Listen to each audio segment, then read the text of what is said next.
E disse ela: acha a tua serva graça em teus olhos. Assim a mulher se foi seu caminho e comeu, e o seu semblante já não era triste.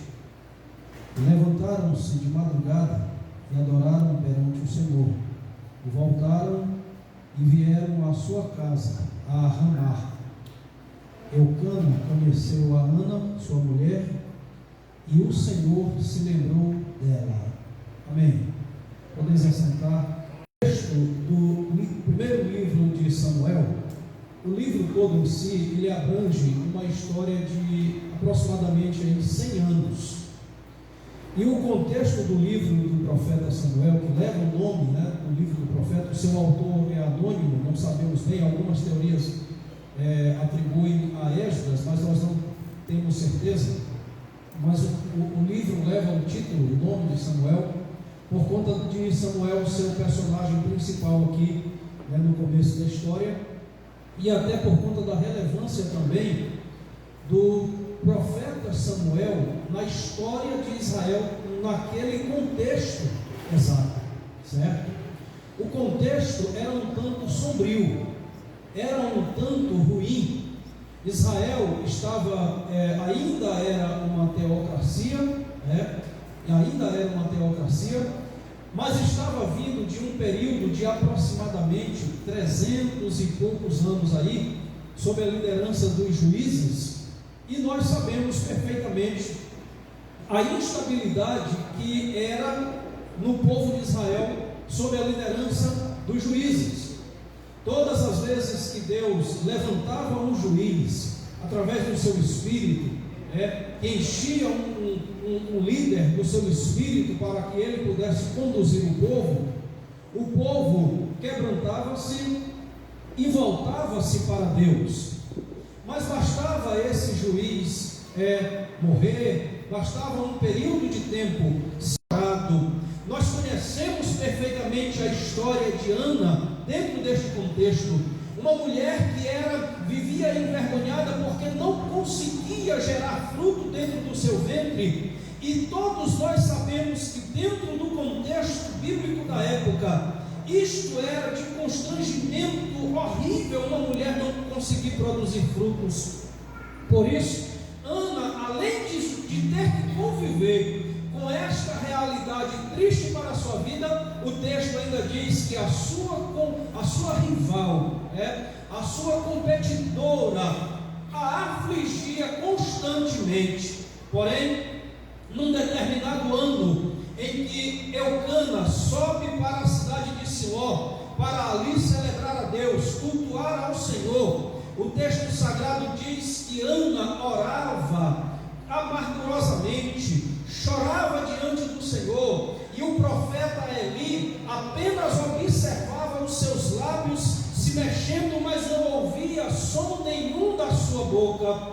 E Ana, após responder e tirar a dúvida do sacerdote Eli, o próprio sacerdote disse: vai em paz e o Deus de Israel te conceda a tua petição. E bem sabemos também, entre a teocracia lá de Israel para a monarquia, Samuel estava exatamente no meio dessa história e foi peça fundamental para o desenvolvimento. E aqui nós observamos nos primeiros capítulos a triste realidade espiritual que se encontrava o povo de Israel, certo?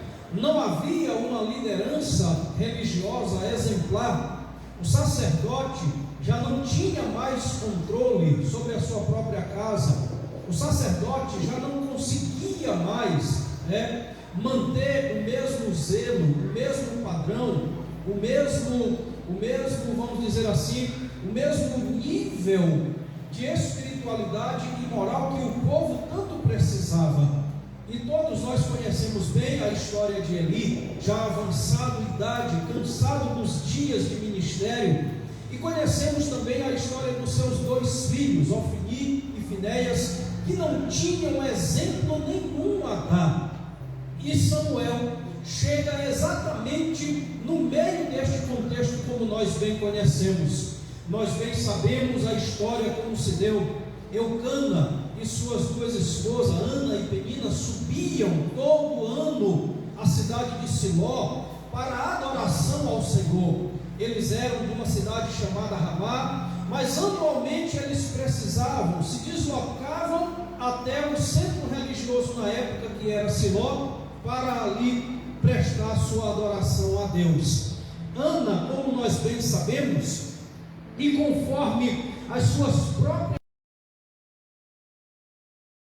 oferta especial para Deus, ela disse: se o Senhor me deres um filho, eu o darei ao Senhor para que viva na tua casa constantemente. Bendito seja o nome eterno do Senhor nosso Deus. Nós aqui observamos, meus amados irmãos, a contrição de espírito desta mulher e a maneira como ela se porta diante de Deus, a maneira como ela se coloca diante do Senhor, para assim apresentar a sua oferta, a sua petição, incluindo também a sua oferta. Por isso, meus amados e queridos irmãos, o texto sagrado termina aqui no versículo 19 dizendo: e o Senhor se lembrou de Ana, pois a petição de Ana, ela dizia: se o Senhor se lembrares de mim e para mim atentares, eu o darei por todos os dias da sua vida para que ele viva na tua casa. Assim aconteceu conforme o texto sagrado está relatando, e o Senhor se lembrou de Ana. Bendito seja o nome eterno do Senhor. Aleluia. E é sobre isso que queremos falar nesta noite. Deus não esquece dos seus, que refletem a fidelidade de Deus, de que Ele não se esquece, de que Ele não abandona e de que Ele não tira os olhos de sobre o seu povo e de sobre aqueles que têm compromisso com Ele. Bendito seja o nome eterno do Senhor nosso Deus.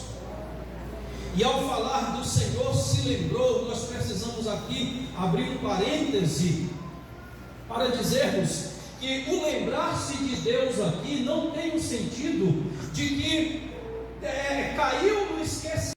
O Senhor se lembrou de Ana, quer dizer que o tempo que Deus havia determinado para cumprir o seu propósito na vida desta mulher chegou. Em momento algum Deus havia se esquecido do seu povo, por mais que o povo estivesse vivendo um momento de dificuldade espiritual, um momento de escassez espiritual, Deus não se esqueceu do seu povo. Por mais que Ana estivesse amargurada de espírito, com o coração quebrantado, um espírito contrito, chorando, e ninguém podendo observar ou ouvir as suas palavras, mas nos altos céus Deus estava lembrando-se de Ana, porque sabia que o momento de cumprir os seus propósitos na vida desta mulher já havia chegado. Aleluia. E o propósito cumprido na vida desta mulher, meus irmãos, abençoou toda a nação de Israel, porque através dela veio um menino chamado Samuel. Todo mundo conhece bem a história. E Samuel tornou-se um dos maiores líderes religiosos, o último dos juízes, o primeiro dos profetas, o homem cheio do Espírito Santo de Deus, que governou aquele povo, que liderou aquela nação, que instituiu a monarquia, constituindo reis para aquele povo. E nós bem sabemos a história deste homem. Por isso, ao cumprir o propósito que Deus tinha na vida desta mulher, Deus também estava abençoando a nação de Israel. Aleluia. Daqueles que o buscam. Aleluia. Deus não se esquece de quem o busca. O texto sagrado diz que uma vez por ano, Eucana e as suas duas esposas subiam para Siló. Para quê, meus irmãos? Adorar. Adorar. Ali, quando você vê essa atitude deste